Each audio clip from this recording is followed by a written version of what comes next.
नवनवीन व्हिडिओ पाहण्यासाठी व आमच्या सोबत राहण्यासाठी चॅनलला सबस्क्राइब करायला विसरू नका।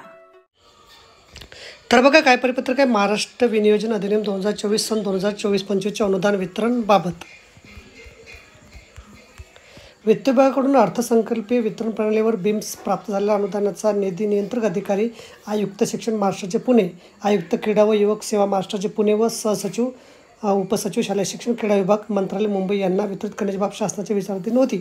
सन 2024-25 आर्थिक वर्षातील शालेय शिक्षण व क्रीडा विभागासाठी अर्थसंकल्पित झालेला व वित्त विभागाकडून बीम्स प्रणालीवर प्राप्त झालेला निधी पुढील प्रमाणे नियंत्रक अधिकाऱ्याच्या अधीनस्थ ठेवण्यासाठी मान्यता देण्यात येत आहे।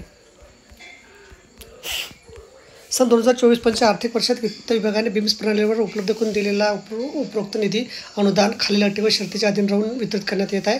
वित्त विभागाने शासकीय कर्मचाऱ्यांना अग्रिम मंजूर करण्यास वेळोवेळी निर्गमित केलेले शासन परिपत्रक यामधील विविध सूचना अटी तसेच मुंबई वित्तीय अधिनियम 1959 मधील परिशिष्ट 26 मधील तरतुदी विचारात घेऊन संबंधितांना अनुदेय असणाऱ्या किमान रकमेच्या मर्यादेतच घरबांधणी अग्रिम वितरित करण्यात यावा।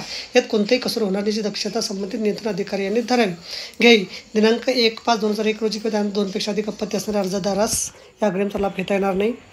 ज्या उद्देशासाठी निधी अनुदान मंजूर आहे त्या व्यतिरिक्त इतर उद्देशासाठी खर्च करता येणार नाही, तसे इतर लेखाशीर्षाकडे वळती करता येणार नाही। सदर खर्चाचा प्रगतीवाल मासिक निधी वितरण विवरणपत्रानुसार नियंत्रण अधिकाऱ्यांनी दरमहा शासनात 10 तारखेपर्यंत सादर करावा।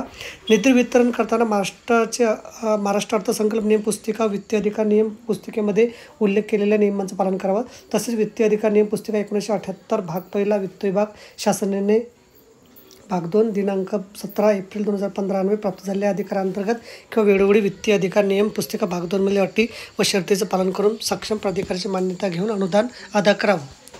पदनिर्मितीच्या अनुषंगाने वेतनावरील निधी वाटपाच्या संदर्भात आवश्यक तेथे उच्चस्तरीय सचिव समिती मंत्रिमंडळ यांची मान्यता तसे वित्त विभागाने वेळोवेळी दिलेल्या सूचनेच्या अनुषंगाने कारवाई झाल्याची खात्री करण्यात यावी। खाजगी स्वयंसेवी संस्थांना अनुदान उपलब्ध करून देताना वित्तीय अधिकार नियम पुस्तिका 1978 भाग 1 उपविभाग 1 मधील अनुक्रमांक 27 नियम 149 प्रमाणे सक्षम अधिकाऱ्याची मान्यता घेऊन अनुदान अदा करावं।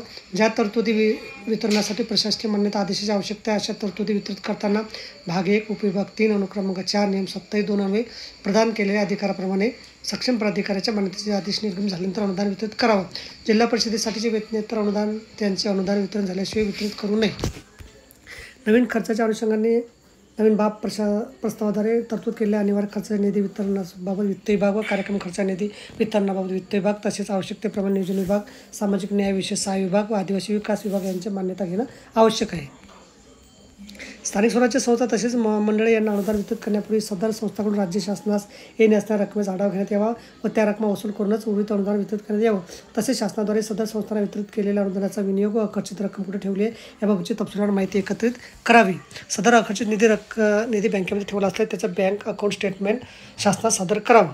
तर बघा अशा प्रकारे अत्यंत महत्त्वाचं परिपत्र आपल्याला समजलं असेल। व्हिडिओ सुद्धा आवडला असेल लाईक करा, शेअर करायला विसरू नका। धन्यवाद।